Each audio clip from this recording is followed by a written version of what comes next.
আসসালামু আলাইকুম। আজকের রেসিপি আপেল, কাজু আর কিশমিশের টক ঝাল মিষ্টি লোভনীয় চাটনি। তো এটি বানানোর জন্য আমি যে উপকরণ নিয়েছি কাজু বাদাম, কিশমিশ, নিয়েছি চিনি আর 3টি আপেল, পাতিলেবু 1 টুকরো। তো আমি এখানে কাজু আর কিশমিশটাকে জলে ভিজিয়ে দিয়েছি।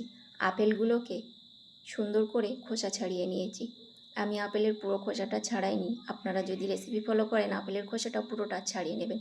পুরো খোসাটা ছাড়ালে চাটনিটা ঘেটে যায়, দেখতে ভালো লাগে না। তো আমি পুরো খোসাগুলোকে ছাড়িয়ে আপেলগুলোকে এভাবে টুকরো টুকরো করে কেটে নিয়েছি। আপেলগুলোকে কেটে নেওয়া হয়ে গেলে কড়াইতে দিয়ে দেব অল্প একটু তেল। তো আমি আপেলগুলোকে একটা পাত্রে কাটা হয়ে গেছে তুলে নিয়েছি। কড়াইতে দিয়ে দেব অল্প পরিমাণে তেল, দিয়ে দেব ছোট একটা চামচে 1 চামচ কালো জিরা, দিয়ে ভালোভাবে সবগুলোকে আপেল মিশিয়ে নেব। সবগুলো মিশিয়ে নেওয়া হয়ে গেলে দিয়ে দেব স্বাদ মতো লবণ। লবণটা দিয়ে আবারও একটু নাড়াচাড়া করে নেব।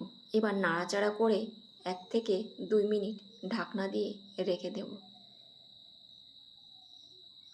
1 থেকে 2 মিনিট পর দেখুন লবণ দেওয়ার কারণে আপেল থেকে জলটা বেরিয়ে এসেছে।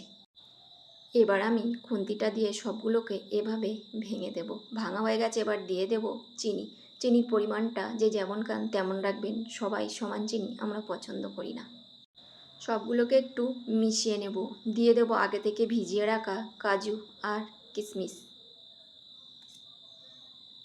দিয়ে দেব 1/2 চামচ লঙ্কার গুঁড়ো।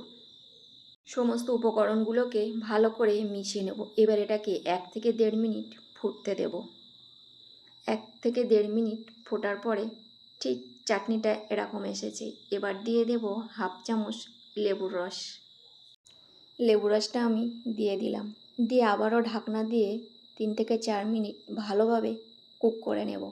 তো 3 থেকে 4 মিনিট হয়ে গেছে, দেখুন আমার লোভনীয় চাটনি রেডি। সবাই ভালো থাকবেন, সুস্থ থাকবেন। সবাইকে সন্ধ্যার শুভেচ্ছা। আল্লাহ হাফেজ।